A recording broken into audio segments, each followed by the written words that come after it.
The parking lot of Everline Logistics was almost empty by midnight. Only a few trucks idled near the loading docks, their headlights cutting through the cold mist. Inside the warehouse, workers dragged pallets across the concrete floor while supervisors barked orders. No one paid attention to the quiet new hire walking through the side entrance. His name tag read Daniel Night Shift, but Daniel wasn't a new hire. He was Daniel Hayes, the billionaire owner of Everline Logistics, one of the fastest-growing delivery companies in the United States. And tonight, he wasn't there to work. He was there to investigate.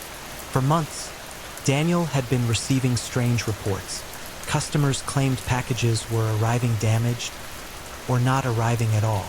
Some employees had anonymously emailed him about things happening on the night shift, but every time he asked management, the same answer came back.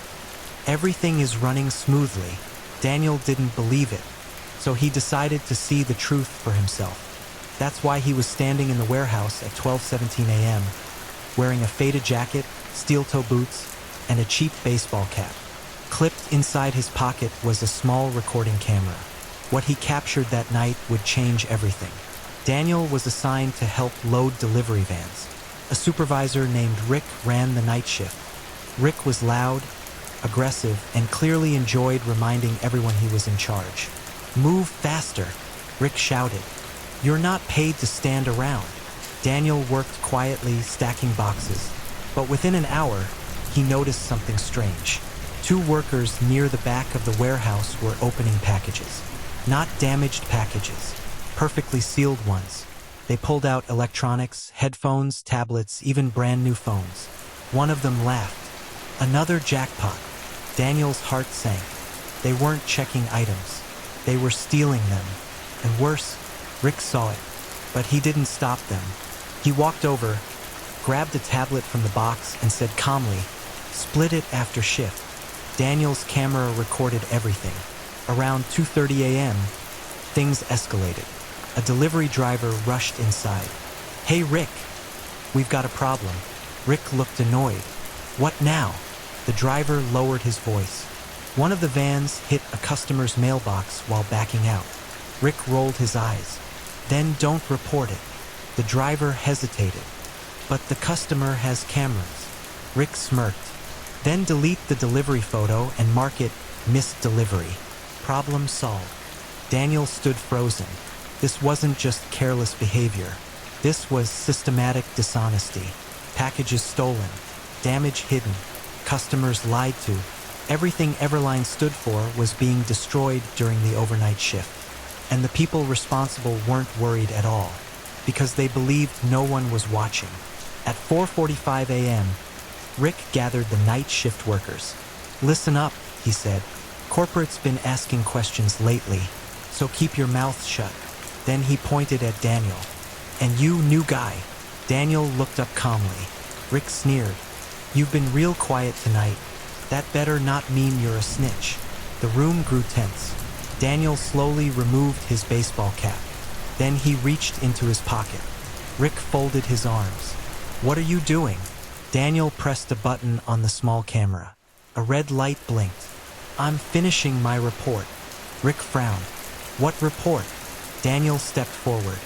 "My name is Daniel Hayes." The room fell silent. "I'm the owner of Everline Logistics." One worker dropped a box. Another whispered, "Oh my God." Rick's face turned pale. Daniel held up the camera. "And everything that happened tonight is recorded." For several seconds, no one spoke. The warehouse, once loud and chaotic, felt completely still. Rick tried to laugh. "You're joking." Daniel shook his head. "No." Then he looked around the room. "I built this company on one rule: respect the customer. And tonight I saw exactly how that rule was broken." Rick stepped back slowly. "You can't fire everyone." Daniel's voice stayed calm.